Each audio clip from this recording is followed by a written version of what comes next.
देश में 3 चरणों के मतदान हो चुके हैं और जो लोकसभा के जो चुनाव हैं, उसको लेकर जो माहौल है और हिमाचल में क्या परिस्थितियां हैं, उन पर बातचीत करने के लिए हमारे साथ ठियोग से विधायक कुलदीप जी हैं और ये राष्ट्रीय प्रवक्ता भी हैं और पूर्व अध्यक्ष भी हैं कांग्रेस के।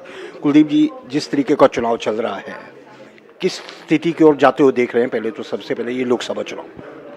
देखिए, आज तीसरे चरण का चुनाव चल रहा है और पहले जो ये 2 चरण हुए, उसके बाद देखा होगा आपने कि हमारे जो प्रधानमंत्री हैं, हमारे भारतीय जनता पार्टी के जो बड़े नेता हैं, वो बड़े निराश हैं कि उन्हें लग रहा है कि जो जवाब जिसकी अपेक्षा कर रहे थे, वो उन्हें नहीं मिल रहा है और इसी कारण चुनाव का एजेंडा बदल रहा है। ये चुनाव मुद्दों पे नहीं हो रहा है। देश में कोई भ्रष्टाचार, महंगाई मुद्दा नहीं है, बेरोज़गारी मुद्दा नहीं। लगातार जो है पर्सनल टारगेट किया जा रहा है और मुद्दों को भटकाने का प्रयास किया है और एक सांप्रदायिक ध्रुवीकरण करने का जो है प्रयास किया जा रहा है। और मेरा ये संदेह है कि अंतिम चरण तक पहुँचते बहुत सी ऐसी परिस्थितियाँ इस देश में बनने वाली है जो लोकतंत्र की सेहत के लिए ठीक नहीं है। आपको लगता है कि ये जो माहौल बन रहा है वो खराब करेगा, आने वाले दिनों में हो सकता है, ये संदेह है? या फिर जो कांग्रेस की जो खुद की पोजीशनिंग है वो कैसे देख रहे हैं आप?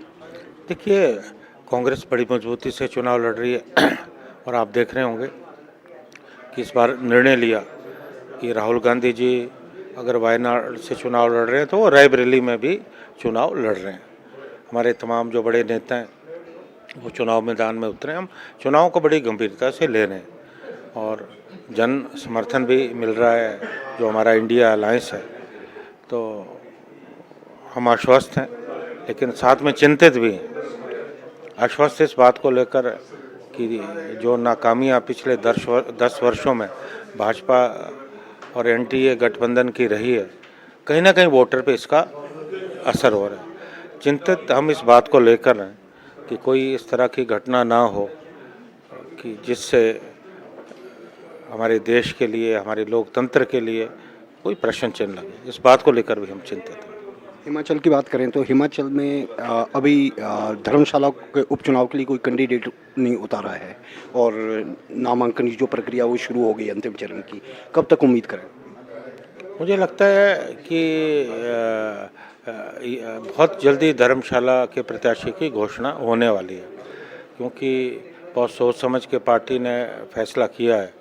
क्योंकि दूध का जला छाछ को भी फूंक फूंक के पीता है। क्योंकि जो पीछे प्रकरण हुआ उसके बाद जो है परिस्थितियां बदली है। तो अभी सारे उम्मीदवार घोषित हुए। धर्मशाला में जो है घोषणा होनी बाकी है। मुझे लगता है कि बहुत जल्द घोषणा होने वाली है। मार्कंडे जी को टिकट नहीं मिला, ये पार्टी का कोई अप्रोच किस तरीके? देखिए, वो अभी तो भारतीय जनता पार्टी में मार्कंडे जी एक सोच चल रही थी, लेकिन अब जो भी निर्णय हुआ वो ज़मीनी हकीकत परिस्थितियों को देखकर होता है। कांग्रेस पार्टी ने वहाँ एक पढ़ी लिखी युवा महिला को जो है प्रत्याशी बनाया। तो इसका मतलब ये माना जाए कि जैसे बीजेपी ने सभी उतार दिए मैदान में जो आपकी पार्टी छोड़ के गए थे और उसकी रिजेंटमेंट ना हो, ये भी पार्टी के एक दिमाग में रहा होगा। बिल्कुल, एक जगह पे टिकट दिया है, 2 जगह पे। एक तो हमारे वो छोड़ के चले गए थे, वापस आए, तो वो थोड़ा ज़मीनी परिस्थितियों को भी देखना पड़ता है। हिमाचल में इस बार कंगना वर्सेस विक्रमादित्य की बड़ी चर्चा हो रही है। उनके बीच में जो बयानबाजियां हो रही हैं और शहजादे की बात हो रही है, इसको कैसे देखते हैं? ये मुझे लगता है कि चुनाव में जो मुद्दा है वो डेवलपमेंट को लेके होना चाहिए और हर जो उम्मीदवार चुनाव लड़ता है उसका अपने क्षेत्र के लिए क्या विज़न है, उस पर चुनाव होना चाहिए। व्यक्तिगत आक्षेप, आरोप प्रत्यारोप ठीक नहीं है। तो मुझे जिस ढंग से मंडी में हो रहा है वो नहीं होना चाहिए। और हमारा प्रत्याशी पढ़ा लिखा नौजवान है और एक अच्छी राजनीतिक पृष्ठभूमि से वो आते हैं। वीरभद्र सिंह जी के पुत्र हैं। तो तो बड़ी मजबूती से चुनाव मैदान में उतरे हैं और मुझे लगता है कि वो सफल होंगे। कंगना रनावत ने कांग्रेस को दीमक कहा है, उनकी इस शब्दावली को कैसे लेंगे? देखिए, मैं उन पे कोई टिप्पणी नहीं करना चाहता, ये उनका अपना कहने का अंदाज़ है।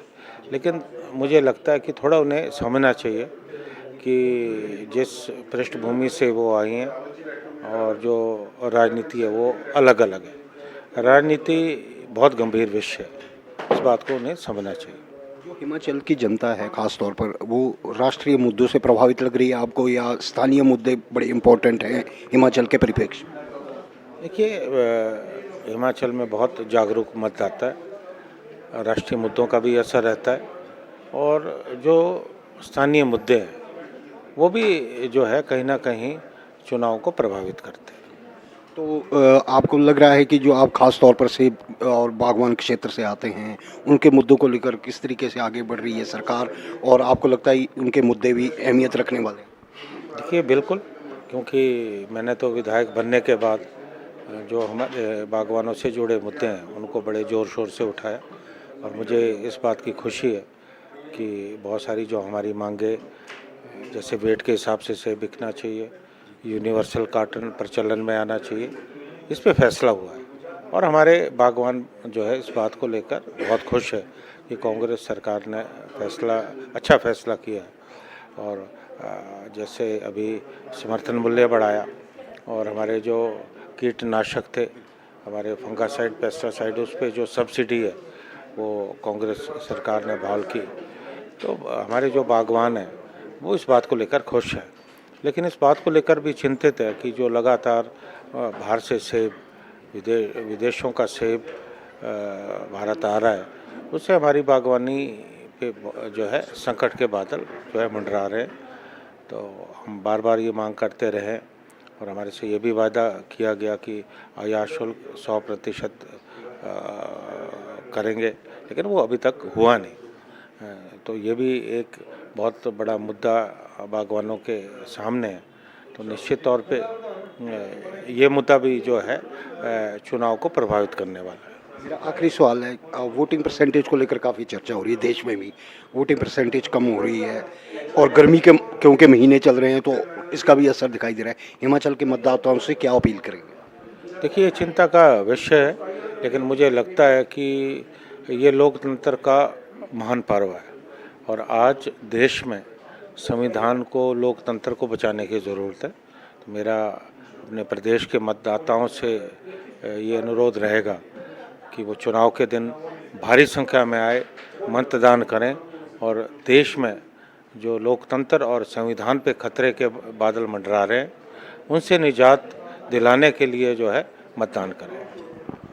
ये थे कुलदीप जी, जिनका साफ तौर पर कहना है कि जो हिमाचल में जनता है वो ना सिर्फ राष्ट्रीय बल्कि स्थानीय मुद्दों को लेकर भी उतनी ही जागरूक है और जो लोकसभा चुनाव है उनमें ये सभी मुद्दे, जो स्थानीय हो या राष्ट्रीय, सभी का असर रहेगा और हिमाचल की जनता वोट बढ़ चढ़ कर हिस्सा ले, इसकी उन्होंने अपील की है। कैमरा पर्सन किशन के साथ भूपिंदर जिटू, ईटीवी भारत, चंडीगढ़।